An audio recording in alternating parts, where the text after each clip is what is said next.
The heart is the driving force of human life itself.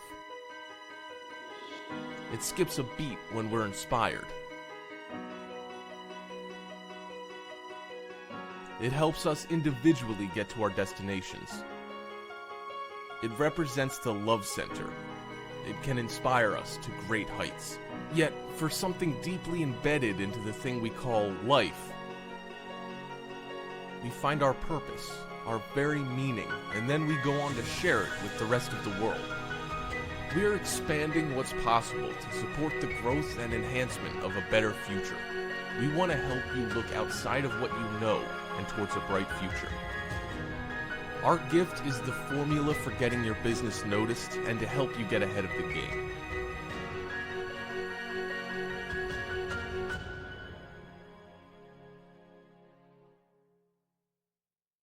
Delhi Sultanate.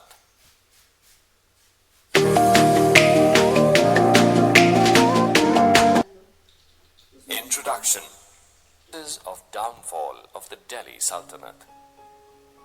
The Delhi Sultanate, or the Turco-Afghan Sultans of Delhi, ruled India for 320 years from 1206 AD. But their rule ceased in the beginning of the 16th century AD. The major cause of their downfall was their despotic nature. They ruled only with the sword and could not win the confidence of the people.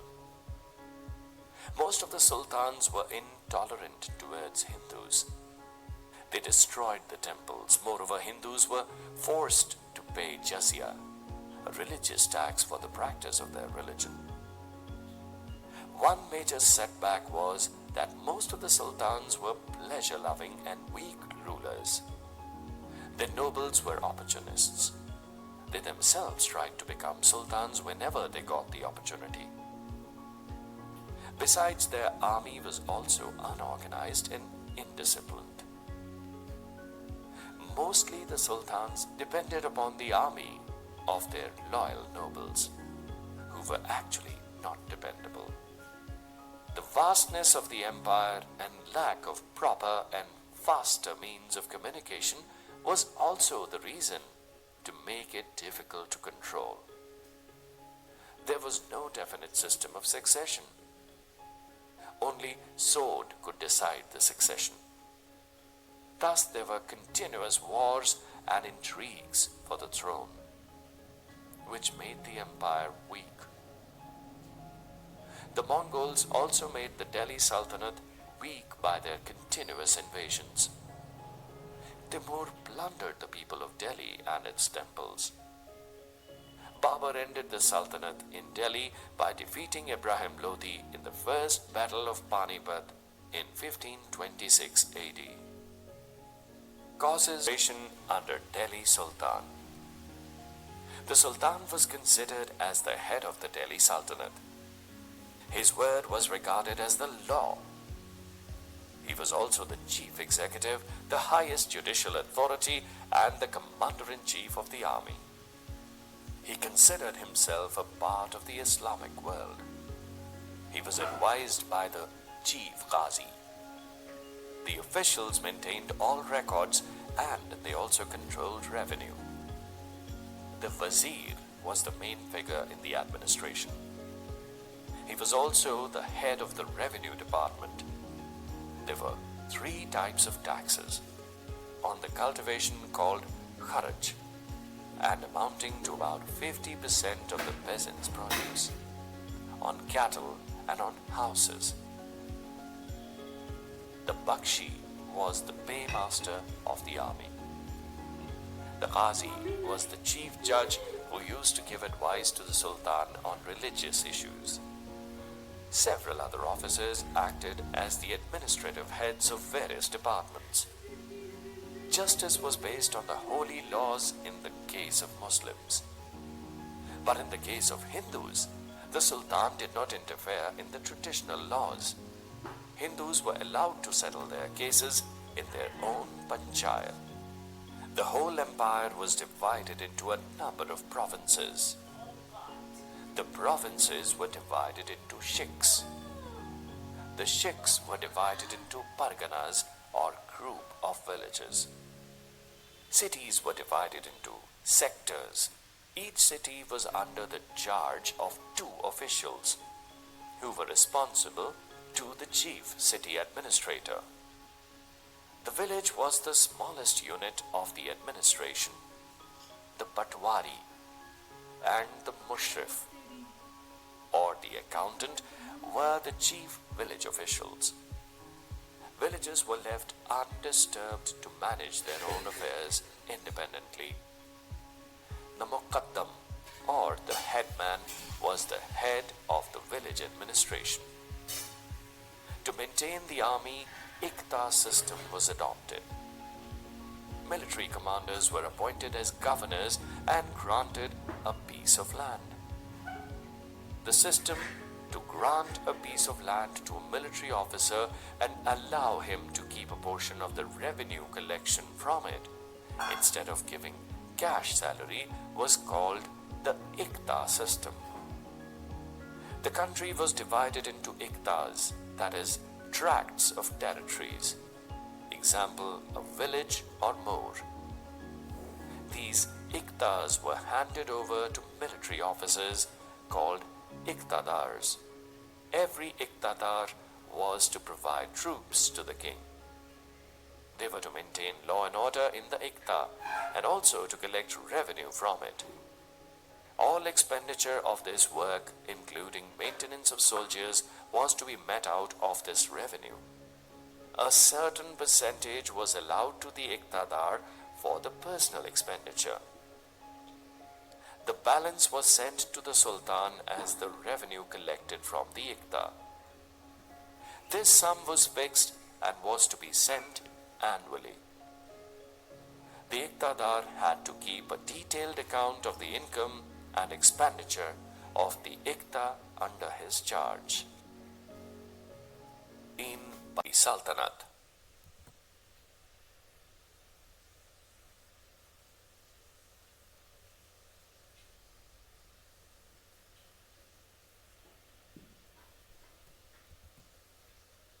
The slave dynasty. Qutbuddin Aibak, Iltutmish, Razia Sultana, Ghiyasuddin Balban. Qutbuddin Aibak in Aibak. Can you identify this monument? Yes, you are right. This is the Qutb Minar at Delhi, which was built by Qutbuddin Aibak. The construction of Qutb Minar was started by Qutbuddin Aibak but was completed by his slave Iltutmish. But do you know who was Qutbuddin Aibak? Qutbuddin Aibak was founder of slave dynasty in India. Now you must be thinking the meaning of slave dynasty. As slave literally means a servant who is owned by someone else. Then how can a slave become a ruler? Doesn't it sound interesting? Yes, it is. As all the rulers who ruled over India from 1206 to 1290 AD were either slaves or the sons of slaves. So their dynasty came to be known as the Slave Dynasty.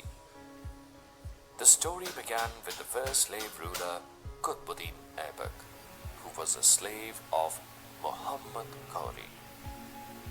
He was appointed as the governor Ghori. But after the death of Muhammad Ghori in 1206 AD, he became the ruler of his Indian possessions. Aibak was a fearless soldier and an able ruler.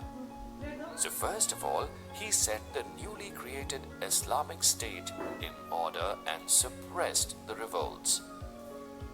He treated his subjects with justice and without discrimination between Hindus and Muslims.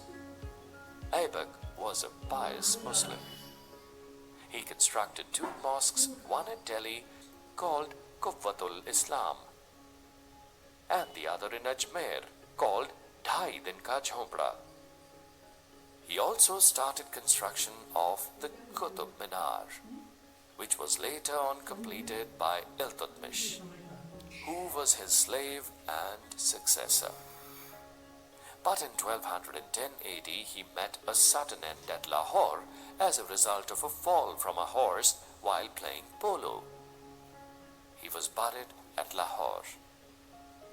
After the death of Qutbuddin Aibak, his slave Iltutmish became the ruler. Iltutmish, 1210 to 1236 AD. Iltutmish was a remarkably handsome and an intelligent man. He was a slave of Qutbuddin Aibak, but due to his capabilities, he reached the highest position during his tenure. So Aibak had married his daughter with him. Thus Iltutmish became son-in-law of Qutb and became his successor.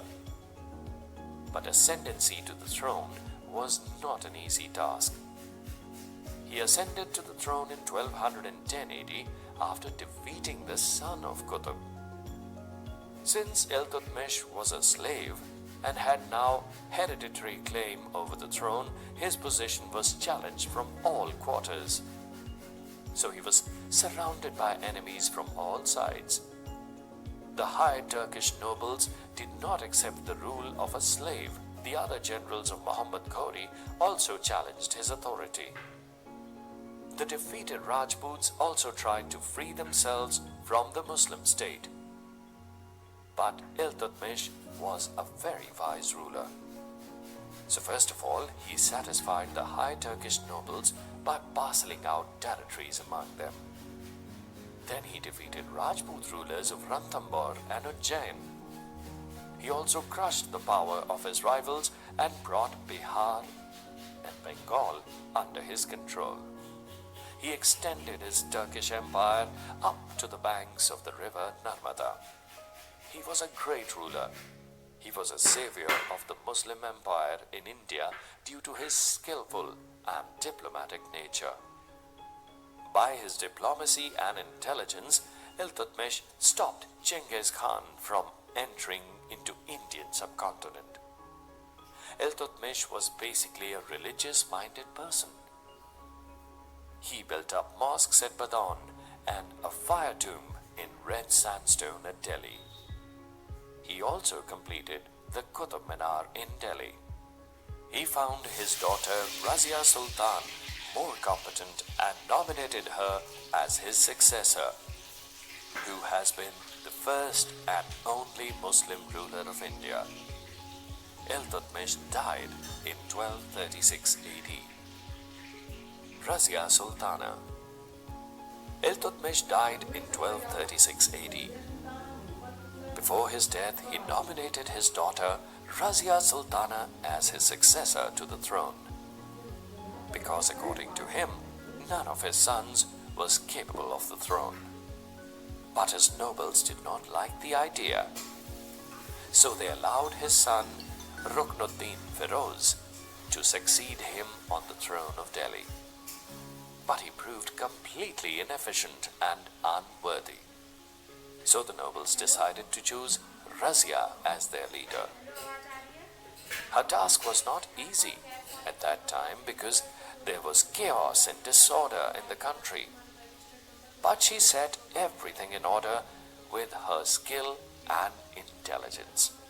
She was a brave and courageous lady. She always dressed like men, rode horses, and held darbars. In spite of all these qualities, her nobles did not like the idea of being ruled by a woman. She was killed in a revolt in 1240 AD. After the death of Razia, a number of less important sultans came to power, except Balban, who was a strong and an iron-willed sultan. Razia Ghiyasuddin 1266 Balban 1266 to 1286 AD. After the death of Nasiruddin Mahmud, Ghiyasuddin Balban ascended the throne in 6 to 1286 AD. After the death of Nasiruddin Mahmud, Ghiyasuddin Balban ascends 1266 to 1286 AD. At this time, he had to face a number of difficulties. His own Turkish chiefs, called the 40, became his enemies. Rajputs and Mongols were also not totally suppressed, but he worked like an Iron Man. He immediately crushed the 40 with a heavy hand and punished them mercilessly. To face the foreign dangers, he adopted the policy of a stern man, which is known as the policy of blood and iron. He took out his sword and used it against all the rebels, traitors, thieves, etc. In this way, he became successful in establishing peace and order in the country. Balban believed that his power as the king was absolute. He claimed himself to be the representative of God. None could challenge his power, as he believed in divinity of kingship. In order to raise the prestige of royalty in the minds of the people, he made his court both dignified and majestic. The nobles had to perform sijda before him. His spy system was also very successful. Life and property was completely protected. In this way, he proved to be the greatest of the slave kings. Balban died in 1286 AD. His successors were weak and inefficient. So, a Khilji noble named Jalaluddin Khilji captured the throne and laid the foundation of the Khilji dynasty. Thus, in 1290 AD, the slave dynasty came to an end. In Khilji dynasty. Khilji dynasty had two sultans, Jalaluddin Khilji and Alauddin Khilji. Jalaluddin Khilji was the founder of the Khilji dynasty. He was known as a very generous, trusting, and a simple man by nature. He was killed by his nephew in 1296 AD. After the murder of Jalaluddin Khilji, Alauddin Khilji came to the throne in 1296 AD. Alauddin Khilji proved to be a very successful ruler of Delhi. He gained a complete victory over the north and established the Muslim rule. He was a brilliant general, a shrewd administrator, and an ambitious ruler. He was anxious to be equal to Alexander the Great. He was the first Muslim ruler to turn to the Deccan. He saw visions of conquering the whole world and setting up a new religion. In 1299 AD, Alauddin sent his army to Gujarat. He won Gujarat and brought Hindu slave named as Malik Kafur, who later conquered Deccan for his master. During Alauddin's reign, the Mongols invaded India 5 times. But every time they faced a defeat from Alauddin's generals.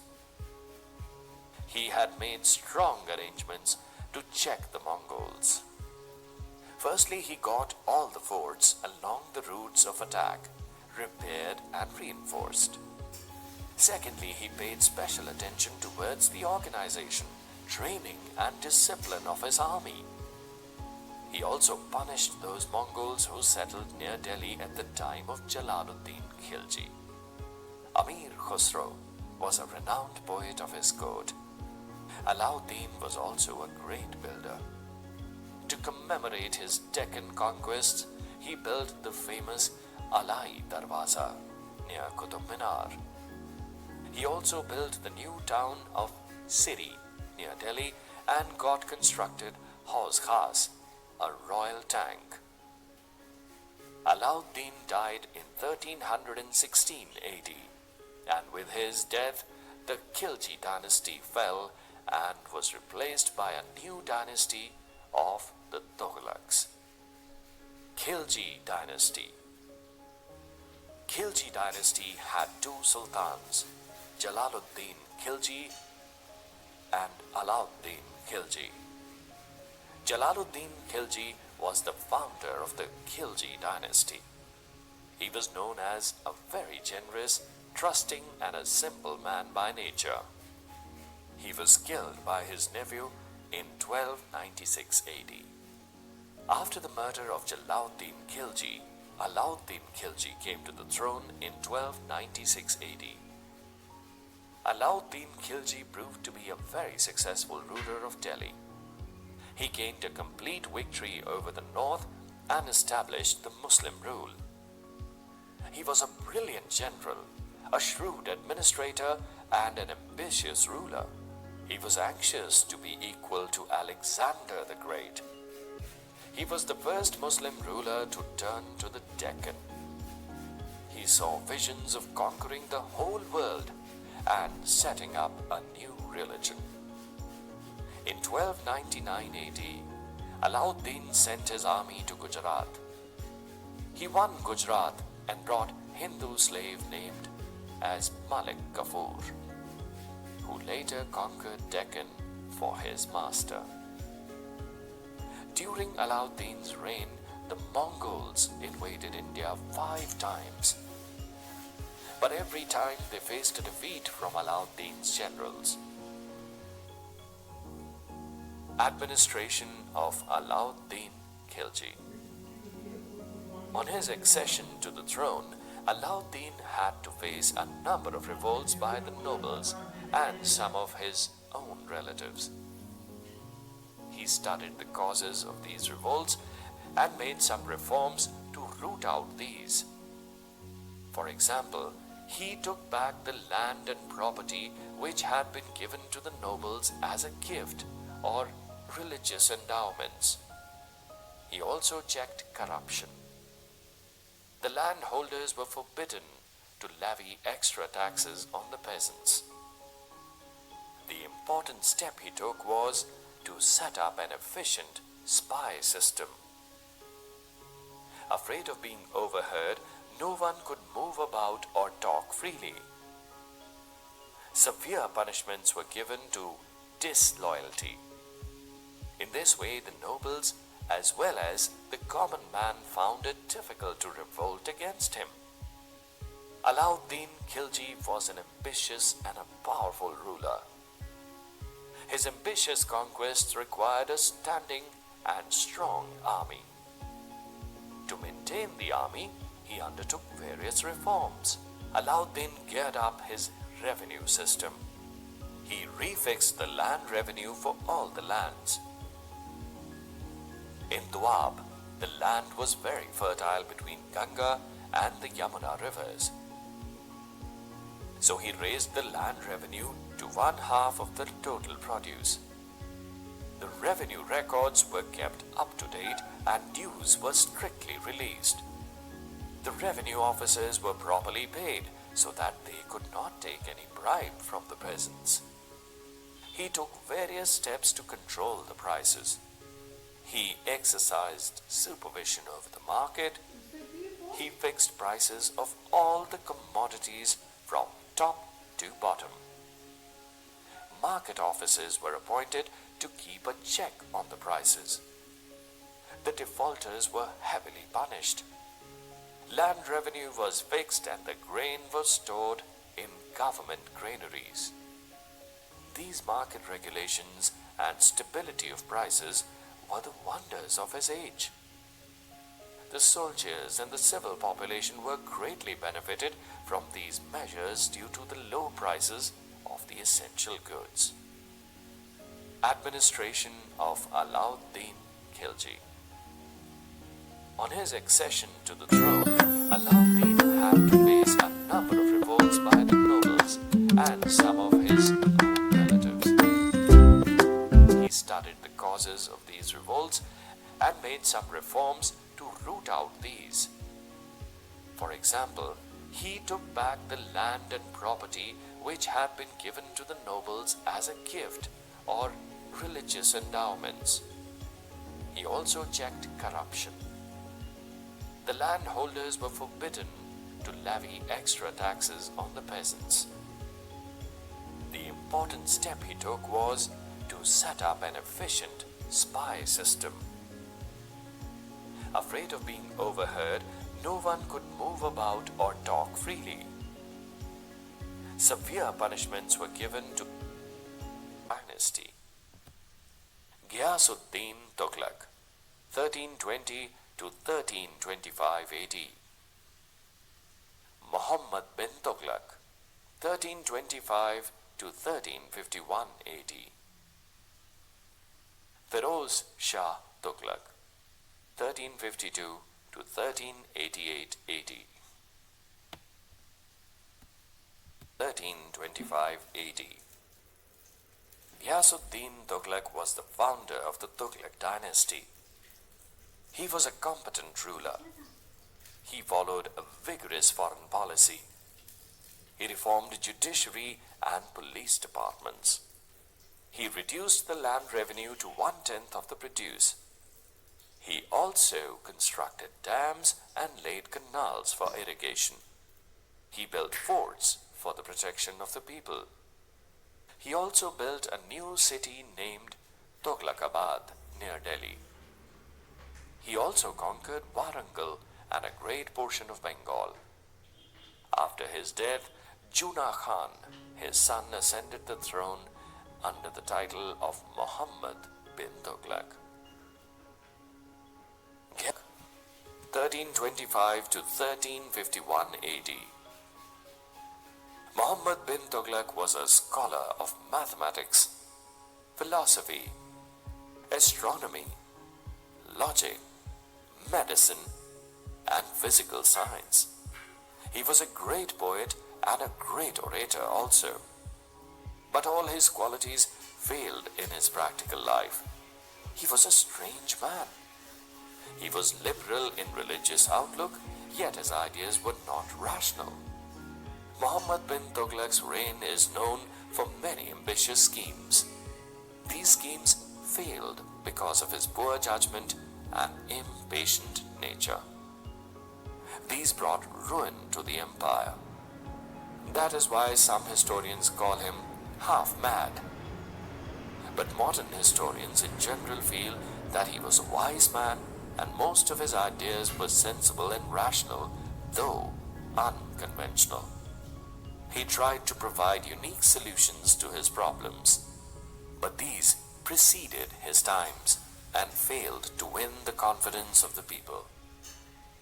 As a result, all his experiments failed.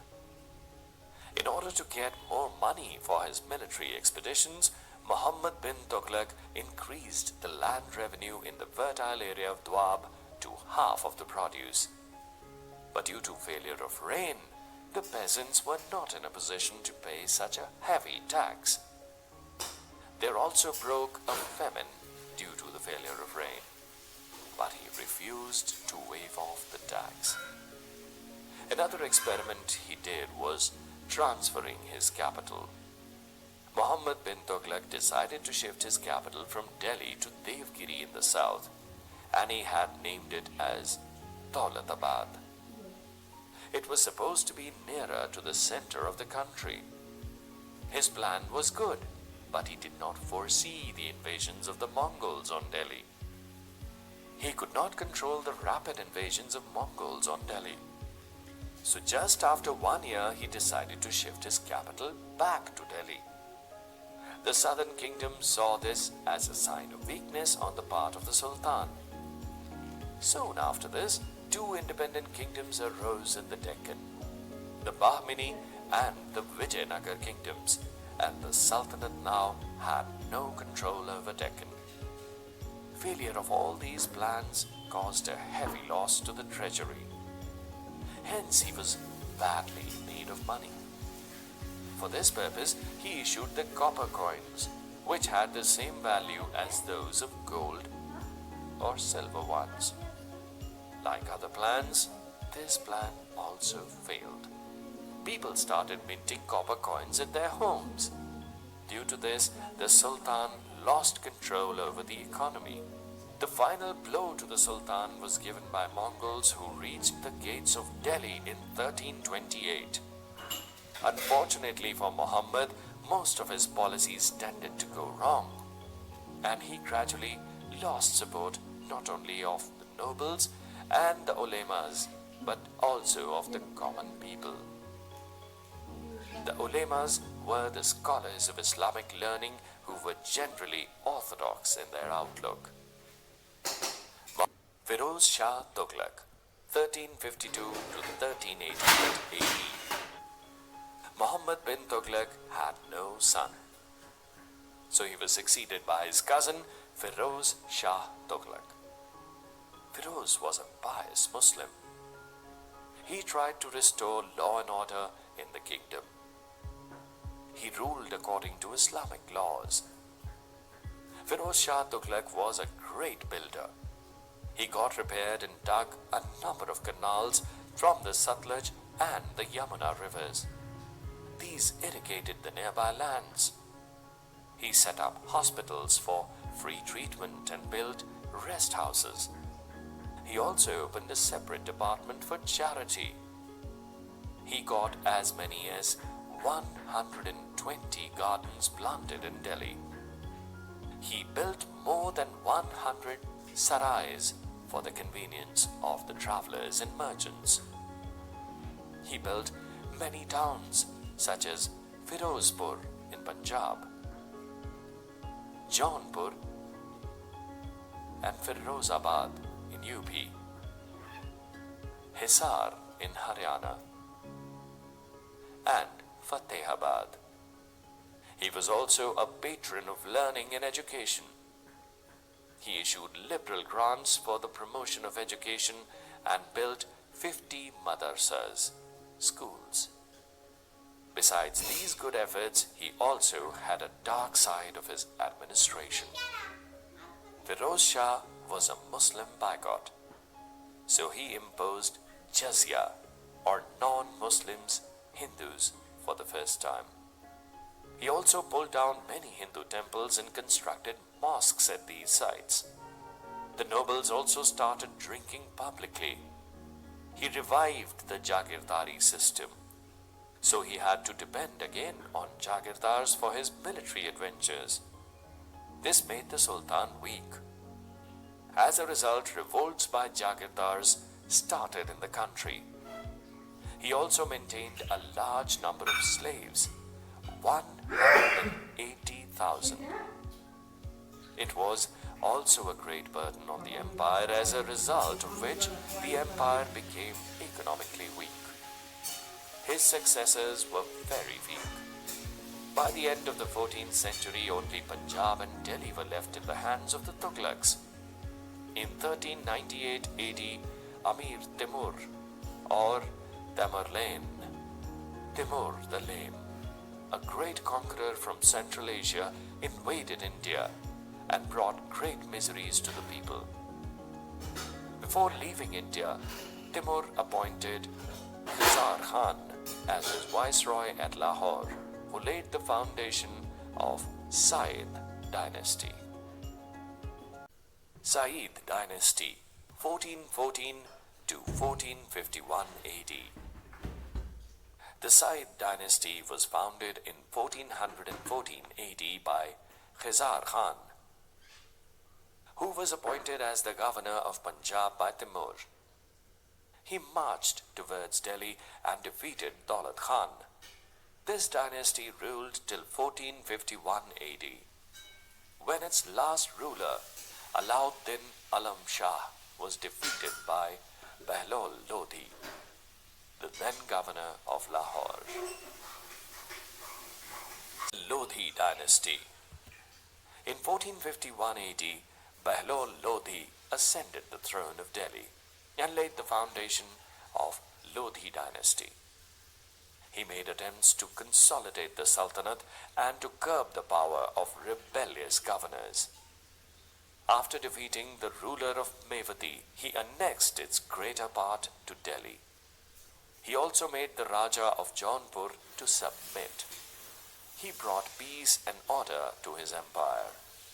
In 1488 AD, After the death of Behlul Lodhi, his son Sikandar Lodhi ascended the throne of Delhi.